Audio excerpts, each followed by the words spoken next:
अस्सलाम वालेकुम। आज जिस टॉपिक के बारे में हम डिस्कस करने जा रहे हैं वो है gene expression.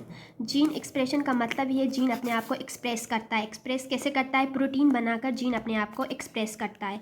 Heredity material work in the same in all living organisms. Heredity material का जो वर्क होता है वो सारे लिविंग ऑर्गेनिज्म में सेम होता है, पर कुछ माइनर डिफरेंस होता है। बाकी जो हेरिडिटी मटेरियल सारे लिविंग ऑर्गेनिज्म सेम तरीके से ही होता है।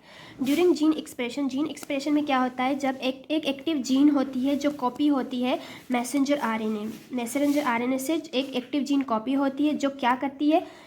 अमाइनो एसिड की स्पेसिफिक सीक्वेंस बनाती है, प्रोटीन बनाती है। और जो प्रोटीन साइंथेसिस या जीन एक्सप्रेशन का जो प्रोसेस होता है या प्रोटीन बनने का जो प्रोसेस होता है वो 2 स्टेप्स में होता है या 2 मेजर फेसेस में होता है। उनके 2 नाम हैं, ये है एक ट्रांसक्रिप्शन और ट्रांसलेशन।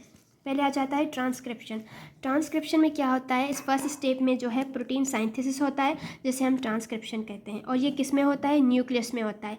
ये प्रोसेस न्यूक्लियस में होता है। इसमें क्या होता है? एक डीएनए क्या करता है? प्रोड्यूस करता है सिंगल स्ट्रैंड आरएनए। डीएनए अपने एक स्ट्रैंड में सिंगल स्ट्रैंड आरएनए प्रोड्यूस करता है। डीएनए जो होता है डबल हेलिक्स होता है, पर अपने एक स्ट्रैंड में ही जो है सिंगल स्ट्रैंड आरएनए होता है, सिंगल स्ट्रैंड होता है, वो बनाता है from its one strand. DNA अपने एक स्ट्रैंड में सिंगल स्ट्रैंड में जो है बनाता है आरएनए को।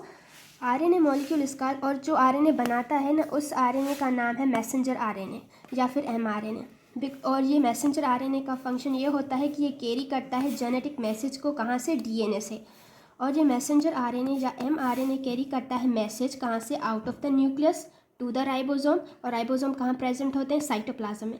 राइबोसोम का मेन इंपॉर्टेंट फंक्शन ये होता है, ये प्रोटीन फैक्ट्री होते हैं और इसमें जो होता है फंक्शन होता ही प्रोटीन साइंथेसिस का है। और कहाँ पे होता है? इन द साइटोप्लाज्म में। दिस मैसेज इंडिकेट्स, और ये मैसेज इंफॉर्मेशन करता है पर्टिकुलर टाइप का प्रोटीन बनाने की एक इन्फॉर्मेशन देता है। और ये जो मैसेंजर आरएनए या फिर एमआरएनए जो है अटैच्ड होता है राइबोसोम से, और राइबोसोम्स का क्या फंक्शन होता है? और उसकी एक स्पेसिफिक साइट होती है जहाँ पे क्या होता है? प्रोटीन साइंथेसिस होता है। राइबोसोम्स का काम ही प्रोटीन साइंथेसिस है और राइबोसोम प्रोटीन फैक्ट्री होते हैं। नंबर 2 स्टेप में आ जाता है ट्रांसलेशन। इन सेकेंड स्टेप में क्या होता है?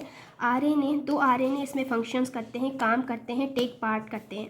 नंबर 1 है ट्रांसफ़र आरएनए, उसे हम टीआरएनए भी करते हैं। और नंबर 2 पे है राइबोसोमल आरएनए, उसे आरआरएनए भी कहते हैं। राइबोसोमल आरएनए जो होता है वो अटैच होता है राइबोसोम के साथ, और जो ट्रांसफ़र आरएनए होता है या टीआरएनए होता है वो प्रेजेंट कहाँ पे होता है? साइटोप्लाज्म में प्रेजेंट होता है। ये क्या करते हैं? एक ट्रांसफ़र स्पेसिफिक अमाइनो एसिड, ये एक सीक्वेंस स्पेसिफिक अमाइनो एसिड कहाँ पे होते हैं? राइबोसोम करता है, ट्रांसलेट करता है किससे? इन्फॉर्मेशन को मैसेंजर आरएनए से। और इस प्रोसेस से जो है क्या फिर होता है? अमाइनो एसिड्स की अरेंजमेंट होती है। अमाइनो एसिड्स की या प्रोटीन साइंथेसिस, प्रोटीन बनता है, इसकी अरेंजमेंट होती है to prepare a particular type of protein. फिर इससे जो है प्रोटीन बनता है। इस पूरे स्टेप में प्रोटीन की साइंथेसिस होती है, प्रोटीन बनता है।